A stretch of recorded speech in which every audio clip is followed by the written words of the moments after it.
అదే మరి రైతులకు ఇబ్బందులు లేకుండా చేయాలనుకున్నాం. సకాలం నీళ్లు ఇస్తున్నాం. అవసరమైన విత్తనాలు కానీ, క్రిమి సంహారక మందులు కానీ, అదే మరిగా ఎరువులు కానీ ఎక్కడా ఇబ్బంది లేకుండా పెట్టడమే కాకుండా, ఒకప్పుడు నేను చూసేవాడిని, ఇక్కడే వచ్చి ధర్నాలు చేశాను, తణుకులోనే చేశాను. ఆ రోజు మనం చూస్తే వాళ్లకు నచ్చిన రైస్ మిల్ ఇచ్చేవాళ్ళు. ఇక్కడి నుంచే ఎక్కడో ఈస్ట్ గోదావరిలో లేకుంటే కాకినాడ దగ్గర ఇచ్చి మీరు అక్కడికి పోయి 4-5 రోజులు వెయిట్ చేసేవాళ్ళు. కానీ ఈరోజు మీరు ఏ రైస్ మిల్లో ఇవ్వాలంటే మీకు దగ్గరుండే రైస్ మిల్లుకి మీ ధాన్యాన్ని నమ్మించే వెసులుబాటు ఇచ్చిన పార్టీ ఎన్డీఏ అని చెప్పి కూడా నేను మీకు తెలియజేస్తున్నా. ఇది కాకుండా ఈరోజు ధాన్యం కొనుగోళ్లు కూడా ఎప్పటికప్పుడు డబ్బులు ఇవ్వడానికి ఎన్ని ఇబ్బందులున్నా, ఇటీవల కొన్ని ఇబ్బందులు వచ్చాయి. అయినా కూడా నేను ఒకటే చెప్పాను, ముందు రైతుకి ఇవ్వాలి.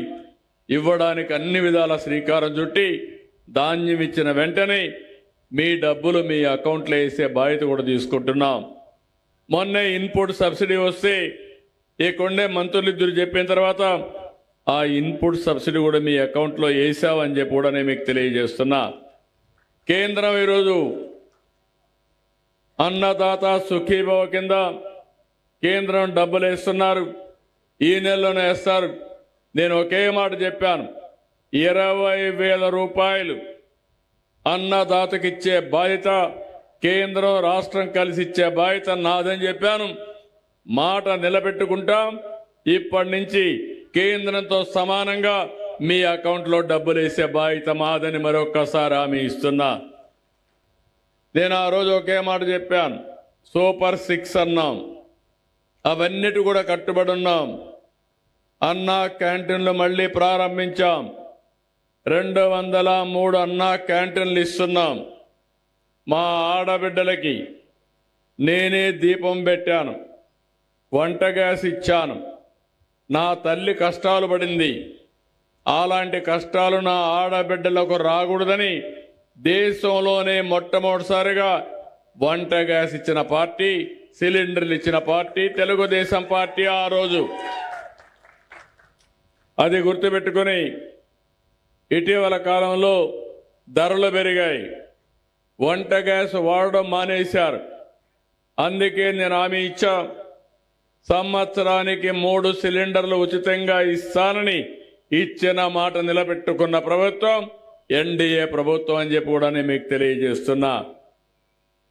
దీనికి ఇంకా చిన్న చిన్న టెక్నికల్ ఇబ్బందులుంటే అవసరమైతే 4 నెలలకు ఒకసారి సిలిండర్ ఖర్చు నేరుగా మీ అకౌంట్లో వేస్తానని కూడా హామీ ఇచ్చాను.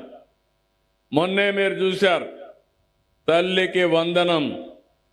నేను ఒకే మాట చెప్పాను, ఈరోజు ఒక్కొక్కరికి 2-3 పిల్లలుంటే పిల్లల్ని చదివించుకోలేకుండా ఇబ్బంది పడుతున్నారు. ఒకప్పుడు చెప్పింది ఎంతమంది పిల్లలుంటే అంతమందికి ఇస్తామని, ఒకరికే ఇచ్చారు. నేను ఒకే మాట చెప్పాను, ఎంతమంది పిల్లలున్నా తల్లికి వందనం ఇస్తామని చెప్పి ఈరోజు 4, 5, 6 మంది పిల్లలున్నా వాళ్లకు డబ్బులు ఇచ్చిన పార్టీ. 5 మంది ఉంటే 75,000 రూపాయలు వాళ్ళ అకౌంట్లో వేసిన పార్టీ తెలుగుదేశం ఎన్డీఏ ప్రభుత్వం. మీరెప్పుడు కూడా ఇవన్నీ గుర్తుపెట్టుకోవాలి. సంక్షేమంలో నేను తక్కువ చేయడం లేదు. అదే మరిగా 1వ తరగతి ఇంకా అడ్మిషన్స్ కాలేదు, 11వ తరగతి అడ్మిషన్స్ కాలేదు. అడ్మిషన్లు అయిన వెంటనే వాళ్ళ అకౌంట్లో కూడా డబ్బులు వేస్తాం. ఒక్క తల్లికి వందనం కార్యక్రమంలో 10,000 కోట్ల రూపాయలు తల్లుల అకౌంట్లో వేసి మీ ముఖంలో ఆనందం చూసిన పార్టీ ఎన్డీఏ ప్రభుత్వం అని చెప్పి కూడా నేను మీకు తెలియజేస్తున్నా.